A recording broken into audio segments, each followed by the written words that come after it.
was a quote in there that really spoke to us, and the quote says, "Diversity is being asked to the party, inclusion is being asked to dance." And I told Maria, and I love to dance, so please invite us.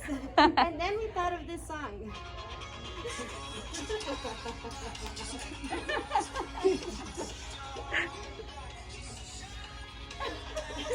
I love it. Okay.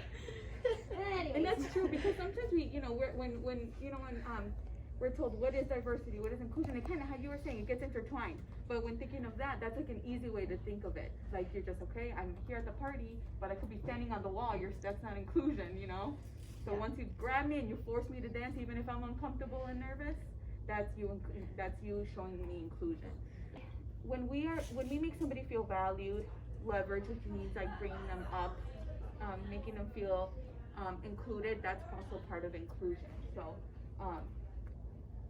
sometimes we do. I think with, like, at least personally where we're at right now, we sometimes do feel some of those, but we don't always feel all of them by everyone. So we have to make sure we are our voice, so then people can understand that that's what we need in order to feel. I thought that was important what you said. And if you're not feeling included, like, speak up. Like, you can say, because a lot of times it's done because we're just also busy, or it's unintentional. And It's not on purpose. No, right. And it needs education. Like, people don't, there's certain things that you don't do it maliciously. Right. It's just what you know and what you don't know. Mm-hmm. So, inclusion is not a natural consequence of diversity. No, it has to be something like, I can't think of the word, intentional. Yeah. It has to be intentional.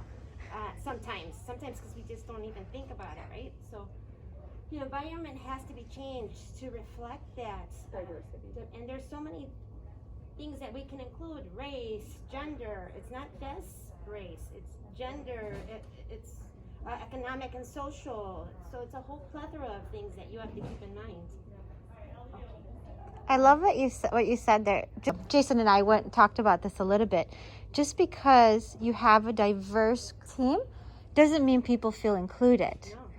So that's how it's separate. So I love that you brought that up. I think in order to understand and have inclusion occur, we need to understand each other's experience, understand barriers that can get in the way of, like, understand who the people are, and then we need to be mindful of others' experience and others, past experiences. Like how our actions can be perceived by other groups. Oh, yeah. Why don't you give the example that you were saying? Well, like sometimes, let's say that you were not invited to a classroom, for instance, to partake in an activity. You start asking yourself, "Oh, why wasn't I included?" Mm-hmm. What you start going through a whole list. Is it because I'm different? Is it because you don't like me? Or you just that happens. So they might have just forgot. Like, it could be something so simple, but you need to have the conversation to ask, like, what were you thinking when this happened? Yes. To get the courage to do that. And it's hard though to bring up the courage to do that when you're not included. Because again, they're not. It could be something so little as, it's because I thought that you were, I know you're busy going back and forth all day, that we didn't think you would be wanting to be part of this, or in your schedule be able to fit that, fit yourself in.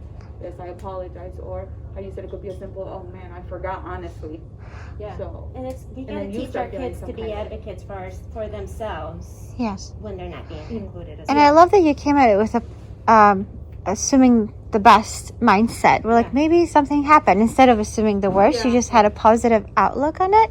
And just having that conversation and communication is key, because negativity fills the void, right? If you don't know what's going on and you're not talking, we might assume the worst, but I love that you came at it with a mindset where you're assuming the best. Just because you have a diverse team doesn't mean that inclusion is happening, and it has to be intentional, like Karina was saying.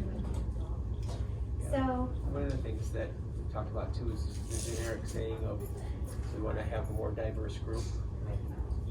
Kind of really be more specific. What does that mean? Are you looking to have more people of color? Are you looking to have more women? Are you looking to have more men? What is going to make that diverse? Because what my impression of diverse might be different than Rosanna's. You might think that we're actually meeting that standard if we're saying this, but I walk into the school and I think, oh my gosh, we have all female teachers with the exception of Van. we consider him to be diverse because of that? You know, probably not. And that's where this quote comes here. There can be diversity within a group, but a person is unique. It does not mean that that person is diverse. And that was a learning point for me, because I've said before, like, oh, that person is diverse. No, a person is not diverse. A person is unique in who they are, in their race, their gender, their ethnicity, their religion, nationality, or sexual orientation. But they are unique in who they are. And a team can be diverse, an organization can be diverse, but not a person. I never thought of it that way. I never thought of it that way either. I didn't realize, I didn't realize it either. There was a quote in there that had a good example of what we should say. So instead of saying we should hire diversity, you can't hire diversity. You can't hire diverse people. You hire unique people to have a diverse group. So one way that they worded it was, we are working to ensure there are more women, more people of color, in upper management. Not we're looking to hire more diverse people. So that was a learning point for me too. I like that. Okay. Thank you. It's equity, and something that I learned, well, first of all, it's just being aware of these unequal starting points. And it's an approach that everyone has access to the same opportunities. I didn't know that equity was not an outcome. I realized that it's a process, not an outcome. And you need equity in order to get to diversity and inclusion. Without equity, you can't get to those two, which I thought was interesting. I was like, oh, I thought they were all kind of related, which they are, but equity is a process. And we also talked about how with equity, you need to be aware of the unequal starting points, being aware of these advantages and barriers that exist, but more importantly, making a commitment to correct and address that imbalance that exists. So some examples were like white sounding names, like Jason, Emily, like those people get hired more than like, Jamal, yeah. Lakeisha. Yeah. And then it also went into females. So say for example, like when they were hiring for like females in science, females with the same qualifications as a male still were overlooked over males with the same qualifications. So males were hired more, although the females were just as qualified. They also weren't given, their salaries weren't the same, and the men were given more mentorship and support. Yes. So we thought it was very interesting. Do you want to show your video? Yes. We're about to race. Everybody line up. Shoulder to shoulder. Take off your backpacks. Basketball, line up. We're about to race. Hey, we are racing for a $100 bill. The winner of this race will take this. A $100 bill. Before I say go, I'm going to make a couple statements. If those statements apply to you, I want you to take 2 steps forward. If those statements don't apply to you, Sorry. I want you to stay right where you're at. Take 2 steps forward if both of your parents are still married. Take 2 steps forward if you grew up with a father figure in the home. Take 2 steps forward if you had access to a private education. Take 2 steps forward if you had access to a free tutor growing up. Take 2 steps forward if you've never had to worry about your cell phone being shut off. Take 2 steps forward if you've never had to help mom or dad with the bills. Take 2 steps forward if it wasn't because of your athletic ability. You don't have to pay for college. Take 2 steps forward if you never wondered where your next meal was going to come from. I want you guys up here in the front just to turn around and look.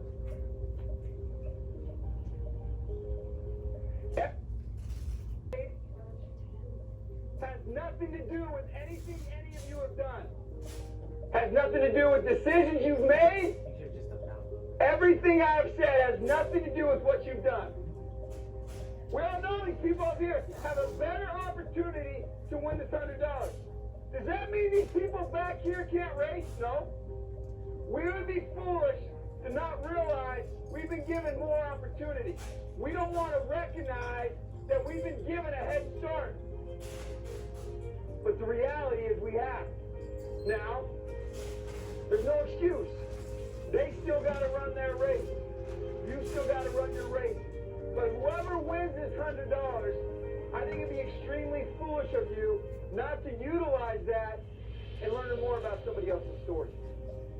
Because the reality is, if this was a fair race and everybody was back on that line, I guarantee you some of these black dudes would smoke all of you. And it's only because you have this big of a head start that you're possibly going to win this race called life. That is a picture of life, ladies and gentlemen. Nothing you've done has put you in the league that you're in right now. When I say go, on your mark, get set, go!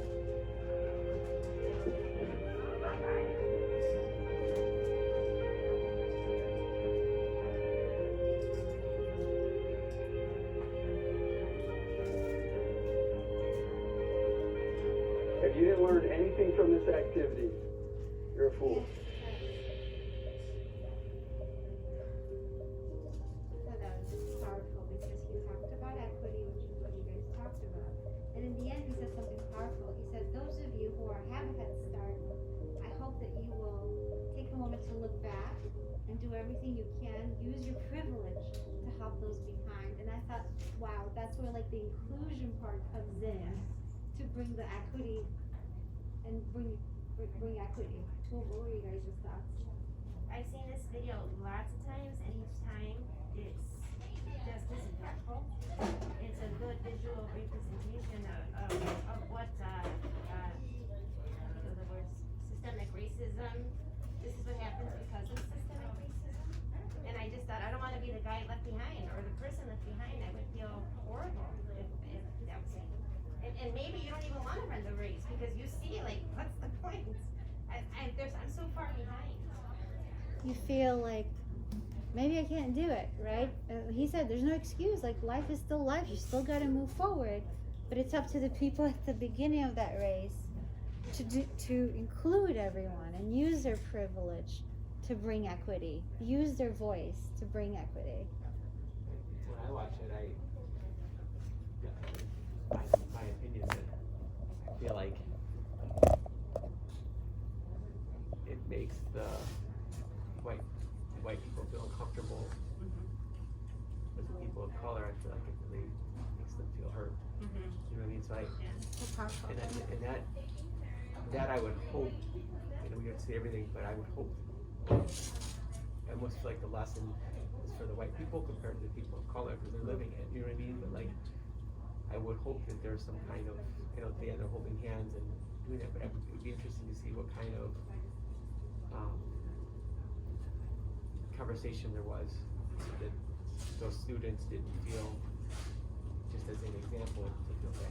You know what I mean? Like, because it's a powerful message, but I think it could definitely be something where you have to be careful with not hurting somebody just to make a point to make other people.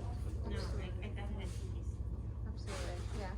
They point out how I really like how these kids are being very vulnerable. There's not many students would openly be like, hey, I'm gonna admit to everyone that